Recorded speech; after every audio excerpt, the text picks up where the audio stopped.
여러분 안녕하십니까? 헌법재판소가 이번 주 금요일 윤석열 대통령 탄핵 심판 결과를 선고하겠다고 통지했습니다. 국회에서 윤 대통령 탄핵안이 통과된 지 112일째 되는 날인데요. 자, 곧바로 헌법재판소 연결합니다. 송정훈 기자, 헌재 선고가 금요일 오전에 시작하는 거죠? 네, 헌법재판소는 금요일인 4일 오전 11시 이곳 헌재 대심판정에서 윤 대통령 탄핵 심판 결과를 선고하겠다고 밝혔습니다.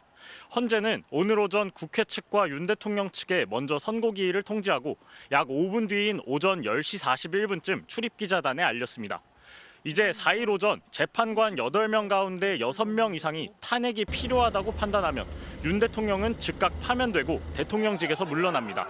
또 대통령 관저에서도 나가야 하는데요.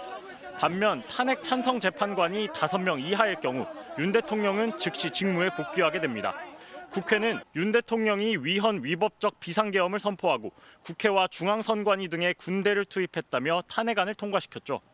윤 대통령 측은 계엄은 경고성이었고 정치인을 체포하거나 의원들을 끌어내라고 지시한 적이 없다는 입장을 고수했습니다. 비상계엄에서 선고까지는 예상보다 많은 시일이 소요됐습니다. 윤 대통령이 계엄을 선포한 지 123일째, 국회가 탄핵소추안을 의결한 지 112일째 되는 날 선고가 이루어지게 되는 건데요. 헌재는 사안의 중대성과 국민적 관심을 고려해 선고 생중계와 일반인 방청을 허용하기로 했습니다.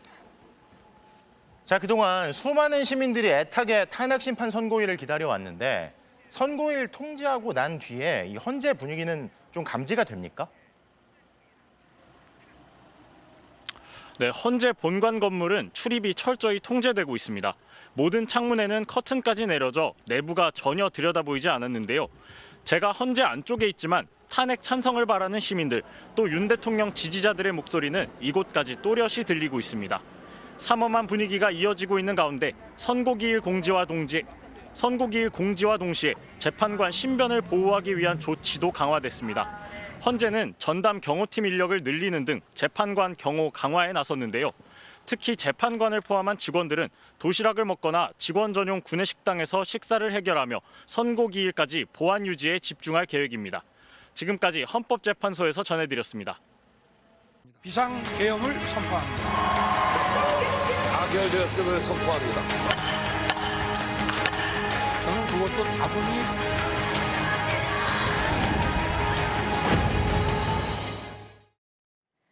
이제 금요일이면 12.3 비상계엄 이후 122일 만에 윤석열 대통령 파면 여부가 결정됩니다.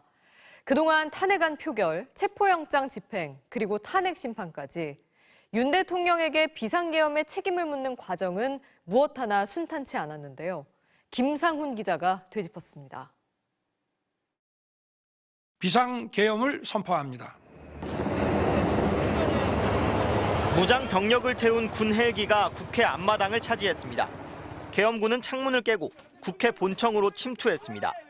또 다른 헌법기관인 중앙선관위에도 계엄군이 출동했습니다. 작전은 동시다발로 진행됐습니다. 비상계엄 해제 요구 결의안은 가결되었음을 선포합니다.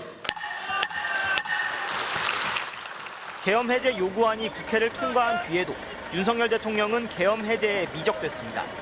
3시간 반 동안 국민들은 불안에 떨었습니다.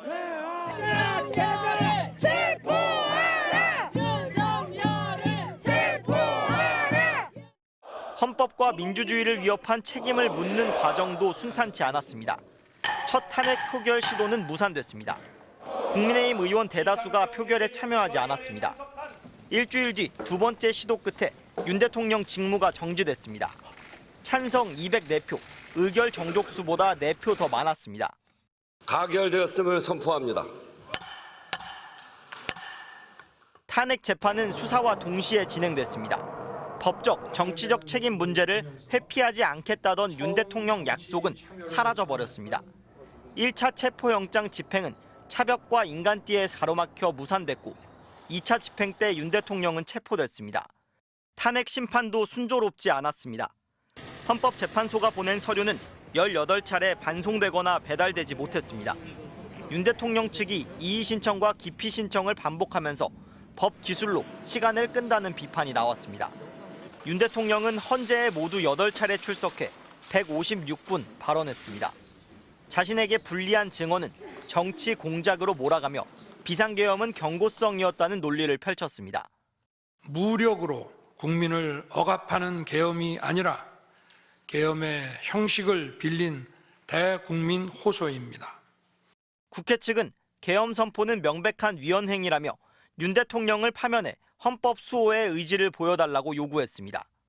국군 병력을 함부로 동원해서 헌법기관과 헌법 체계를 공격함으로써 헌법 수호자 겸 국군 통수권자로서의 능력과 자격이 없음을 스스로 증명한 사람을 대통령직에 복귀하게 할 수는 없습니다.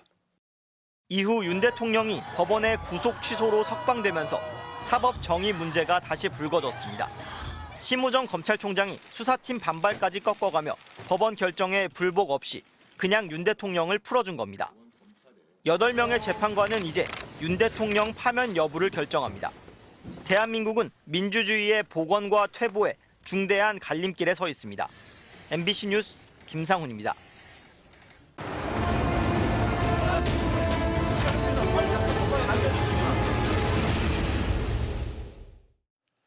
(12월 3일) 밤 국회에 투입된 계엄군 여럿이 혼자 있던 기자를 끌고 가며 눌러서 제압하고 뒤에서 케이블 타이로 포박하려 했던 CCTV 영상이 뒤늦게 확인됐습니다.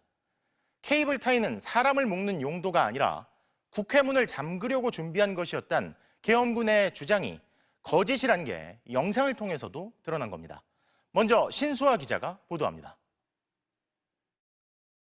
12월 3일 밤 11시 53분 국회 본청 앞. 국회 출입증을 목에 걸고 뛰어가던 한 사람이 국회 본청 외부를 순찰하던 707 특임단원과 맞닥뜨렸습니다. 경제매체 뉴스토마토의 기자였습니다. 기자가 스마트폰을 꺼내 촬영을 시도하자 서너 명의 군인이 이 기자를 둘러쌉니다. 오른쪽 군인에게 하얗게 빛나는 무언가가 넘어갑니다. 촬영을 시도했던 스마트폰입니다. 기자의 상체를 눌러 제압하고 더 많은 군인들이 몰려와 벽으로 밀어붙입니다.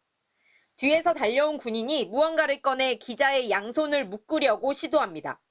바로 케이블 타이입니다. 케이블 타이 가져와라고 상급자가 직접적인 발언을 했고요. 한쪽 팔씩 손목을 묶으려고 하는 장면이 나오거든요. 두세 차례 케이블 타이를 수갑형으로 만들어 손을 묶으려고 시도했지만 기자가 거세게 저항하며 결박은 실패했습니다. 결국 4일 밤 0시 2분 이들은 스마트폰에서 촬영된 영상을 삭제한 걸 확인하고 나서야 기자를 풀어줬습니다. 모든 언론은 계엄사의 통제를 받는다라는 내용 있잖아요. 생명의 위협까지 느꼈고요. 707 특임단 김현태 단장은 케이블 타이가 문을 잠그기 위한 용도였지 사람을 대상으로 쓰려던 게 아니라고 진술을 바꾸면서 크게 논란이 됐습니다. 국회 CCTV 영상까지 공개됐지만 김 단장은 당시 케이블 타이로 손이 묶일 뻔했던 뉴스토마토 기자에게 입장을 내지 않겠다고만 밝혔습니다. MBC 뉴스 신수아입니다. 앞서 보신 계엄군의 케이블 타이를 두고 김현태 전 707 특수임무단장은 사람을 결박하는 용도는 아니라고 증언한 바 있죠. 윤석열 대통령도 군인이 다친 적은 있어도 군인이 국민을 억압한 적은 없다고 주장했는데요. 그럼 이 영상 속에서 계엄군이 혼자 있는 사람을 끌고 가 억누른 다음 뒤로 묶으려던 충격적인 장면은 어떻게 봐야 할까요? 이어서 구민지 기자입니다. 김현태 전 707 특수임무단장은 케이블 타이가 사람을 결박하기 위한 용도가 아니었다고 주장했습니다. 국회 문을 걸어 잠그기 위한 용도라는 겁니다. 봉쇄를 해야 되는데 문을 잠가야 되는데 케이블 타이 넉넉하게 챙겨라. 그러니까요. 지금 제가 그거 여쭤보는 겁니다. 그래서 문을 봉쇄할 목적으로 봉쇄하기 위해서 그러니까 사람은 전혀 아닌 목적입니다. 사람 하지만 영상에서 계엄군은 기자의 손을 결박하기 위해 케이블 타이를 꺼냈습니다. 김 전 단장 발언과 배치됩니다. 계엄군이 국회 문을 잠글 때는 케이블 타이가 아닌 청테이프를 썼다는 사진이 공개되기도 했습니다. 경고성 계엄이라던 윤 대통령 주장도 설득력을 잃었습니다. 윤 대통령은 군인이 국민에게 위해를 가한 사실이 전혀 없다고 거듭 강조했습니다. 국민들에게 어떤 군인들이 어떤 억압이나 공격을 가한 사실이 전혀 없고 폭행당한 건 오히려 계엄군이었다고 했습니다.